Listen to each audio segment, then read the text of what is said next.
Hello everyone, welcome to my channel.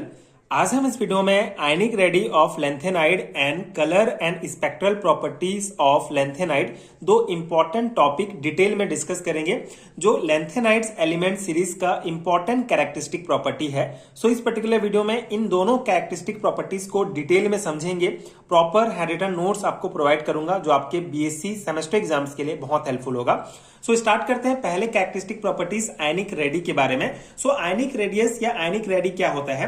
किसी ion का आकार उसकी आयनिक रेडियस कहलाता है, यानी कि न्यूक्लियस से लेकर आयन के सबसे बाहरी इलेक्ट्रॉन तक की जो दूरी होती है उसको आयनिक रेडियस कहते हैं। जैसे कोई भी हमारा आयन है तो आयन के बीच में हमारा होता है न्यूक्लियस, न्यूक्लियस का ये हमारा ऑर्बिटल है। तो किसी भी ऑर्बिटल का जो किसी भी न्यूक्लियस का जो सबसे बाहरी ऑर्बिटल में जो सबसे बाहरी इलेक्ट्रॉन होता है, ये इलेक्ट्रॉन और न्यूक्लियस के बीच की दूरी को हम कहते हैं आयनिक रेडी। ठीक है, आयनिक रेडियस ये बेसिक है हमारा। सो अगर हम लैंथेनाइड्स एलिमेंट सीरीज की बात करें तो as we move along lanthanide series from lanthanum to lutetium there is a gradual decrease in the size of ion of lanthanide with rise in atomic number. ठीक है, तो यहां पे हम लैंथेनाइड्स एलिमेंट्स का कैरेक्टरिस्टिक प्रॉपर्टी पढ़ रहे हैं। तो लैंथेनाइड्स एलिमेंट्स की अगर हम बात करें उसमें अगर हम आयनिक रेडियस की बात करें तो जैसे जैसे हम पीरियोडिक टेबल में लैंथेनाइड सीरीज में लैंथेनम से लेकर ल्यूटेशियम तक बढ़ते जाते हैं, मतलब जैसे जैसे एटॉमिक नंबर बढ़ते जाता है वैसे वैसे आयंस का जो साइज होता है वो डिक्रीज होते जाता है। ठीक है, यहाँ पे आप इस टेबल में देख सकते हैं ट्राई पॉजिटिव लैंथेनाइड्स आयंस का कुछ आयनिक रेडियस दिया गया है। पिकोमीटर में दिया गया है ये हमारा जो यूनिट होता है आयनिक रेडियस का।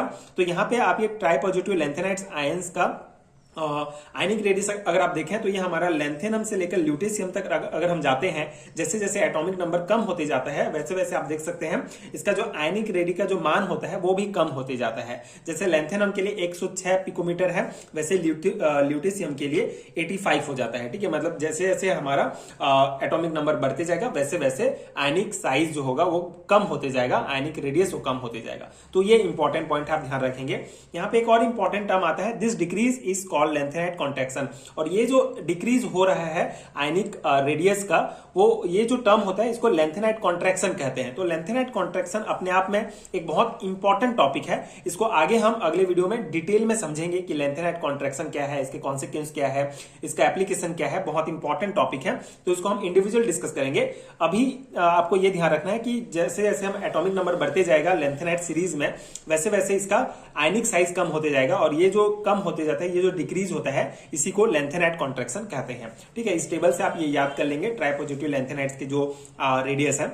एंड यहाँ पे एक ग्राफ आपको दिखेगा, इस ग्राफ में भी जो आयनिक रेडियस है उसी को शो किया गया है। ये आयनिक रेडियस है और ये हमारा एटॉमिक नंबर है। तो यहाँ पे आप ग्राफ में देख सकते हैं किस प्रकार से हमारा आयनिक रेडियस एटॉमिक नंबर बढ़ने के साथ साथ डिक्रीज होते जा रहा है, उसी को इस ग्राफ में शो किया गया है। तो ये हमारा आयनिक रेडियस हो गया। अब हमारा सेकंड इंपॉर्टेंट कैरेक्टरिस्टिक प्रॉपर्टी है कलर एंड स्पेक्ट्रल प्रॉपर्टी। तो कलर आपको पता है जो most of the lanthanide ion होते हैं वो कलर शो करते हैं।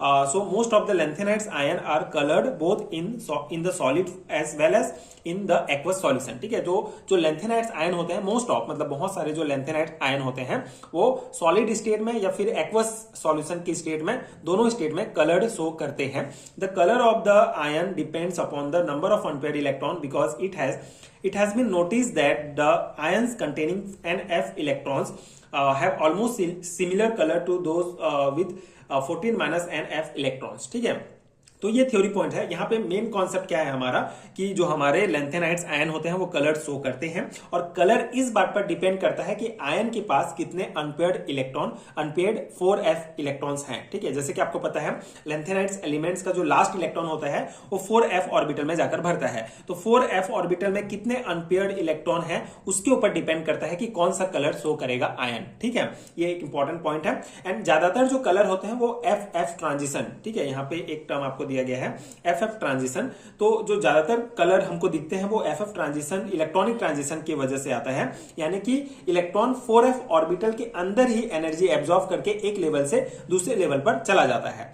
ठीक है, तो इसी कारण ये कलर शो करते हैं। ठीक है, मतलब कि ज्यादातर जो हमारे लैंथेनाइड्स आयन में जो कलर होंगे वो FF इलेक्ट्रॉनिक ट्रांजिशन की वजह से आता है, मतलब कि जो इलेक्ट्रॉन होंगे वो जो 4f ऑर्बिटल जहां पे वो खुद हैं वहां के अंदर ही एनर्जी एब्जॉर्ब करके एक लेवल से दूसरे लेवल में चले जाते हैं। ठीक है, तो ये पॉइंट है। एंड एक इंपॉर्टेंट कॉन्सेप्ट और यहाँ है, ये है कि जिन आयंस के सारे 4f ऑर्बिटल, मतलब अगर पूरा 4f ऑर्बिटल खाली हो या पूरा कंप्लीटली फील्ड हो या हाफ फील्ड हो, तो वो होते हैं कलरलेस। ठीक है, वो कोई कलर शो नहीं करते हैं। अगर हमारा 4f ऑर्बिटल 0 होगा, 4f ऑर्बिटल 14 होगा या 4f ऑर्बिटल 17 होगा, जो कि स्टेबल होते हैं, तो ये जो है कोई कलर शो नहीं करते हैं, कलरलेस होते हैं। तो ये 3 पॉइंट आपको मेनली याद रखने होंगे, ध्यान रखने होंगे कलर के बात, कलर से रिलेटेड, कि कलर इस बात पर डिपेंड करता है कि कितने अनपेयर्ड 4f इलेक्ट्रॉन है, और ff इलेक्ट्रॉनिक ट्रांजिशन की वजह से कलर हमको दिखाई देता है। और अगर 4f0, 4f14, 4f7 होगा तो ये कलरलेस होंगे। ठीक है,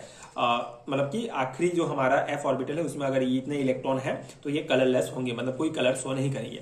अब यहाँ पे आपको एक टेबल दिया गया है, यहाँ पे आप देख सकते हैं कि यहाँ पे वही ट्राई पॉजिटिव आयंस का ही कलर, मतलब उनके 4f में कितने नंबर ऑफ इलेक्ट्रॉन हैं और कौन से कलर शो करते हैं, इस टेबल में दिया गया है। आप इसको डेफिनेटली अच्छे से याद कर लीजिए, क्योंकि ऑब्जेक्टिव टाइप क्वेश्चंस में यहां से आपको बहुत हेल्प मिलेगा। जैसे हमारा La3+ जो है लास्ट 4f ऑर्बिटल में 0 इलेक्ट्रॉन है, तो ये कलरलेस होगा। ठीक है, सीरियम भी हमारा कलरलेस ही होता है इसमें, जबकि इसमें एक अनपेयर्ड इलेक्ट्रॉन होता है फिर भी।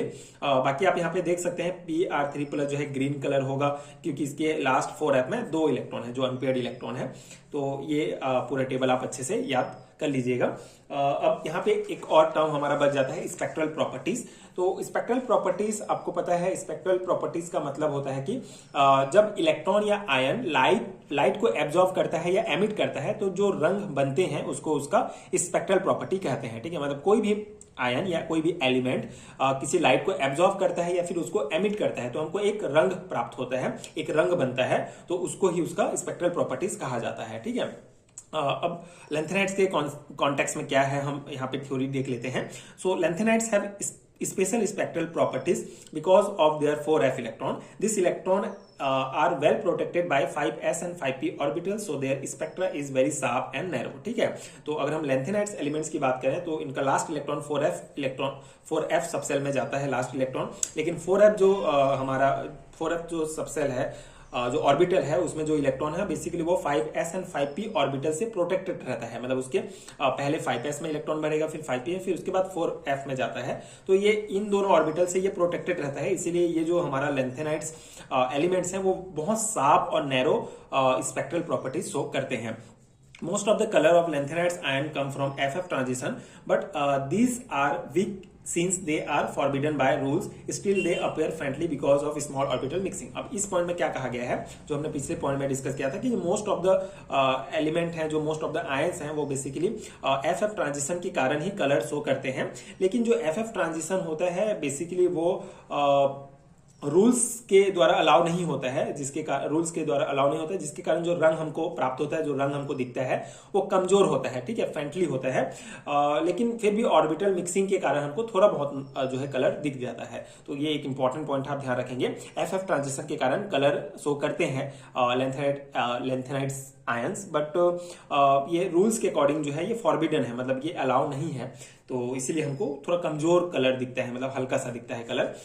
Each ion has its own colour like Nd3+ violet, Sm3+ yellow, Eu3+ pink and Tb3+ green, मतलब हर एक आयन का अपना खुद का कलर होता है। ठीक है, जैसे जो हमने पिछले टेबल में डिस्कस किया था, तो वही है यहाँ पे। And some ions also show bright luminescence such as Eu3+ red and Tb3+ green. This sharp and unique spectral line make lanthanide useful in laser, LED lights and phosphors. So यहाँ पे एक टर्म आ रहा है, आपको दिख रहा होगा, luminescence क्या होता है। तो जब कोई आयन लाइट एब्जॉर्व करता है, ठीक है, जब कोई भी आयन लाइट को एब्जॉर्व करता है और फिर उसको दूसरी वेवलेंथ की लाइट के रूप में एमिट करता है, तो उसका वो ल्यूमिनेसेंस कहलाता है। ठीक है, तो जो कुछ आयंस होते हैं वो ब्राइट ल्यूमिनेसेंस शो करते हैं, जैसे कि Eu3+ रेड जो कि ब्राइट कलर है, Tb3+ ग्रीन, ये सब ब्राइट ल्यूमिनेसेंस शो करते हैं।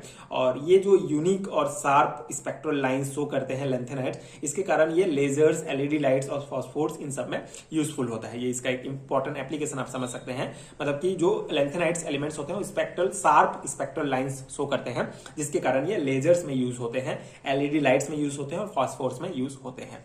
तो ये हमारा दो इंपॉर्टेंट कैरेक्टरिस्टिक प्रॉपर्टी हो गया लेंथेनाइट्स एलिमेंट्स का, आयनिक रेडी और कलर एंड स्पेक्ट्रल प्रॉपर्टीज। पिछले वीडियो में मैंने ऑक्सीडेशन स्टेट्स और इलेक्ट्रॉनिक कॉन्फ़िगरेशंस के बारे में डिटेल में समझाया है। आगे कुछ और इंपॉर्टेंट कैरेक्टरिस्टिक प्रॉपर्टी हैं जो आगे की वीडियो में मैं आपको प्रोवाइड करूंगा, जो डेफिनेटली आपके एग्जाम प्रिपरेशन के लिए बहुत हेल्पफुल होगा। ये बेसिकली ये जो पर्टिकुलर टॉपिक है या लेंथेनाइड सीरीज का एलिमेंट का जो सिलेबस है वो आपके थर्ड सेमेस्टर में आपको देखने को मिलेगा बीएससी के।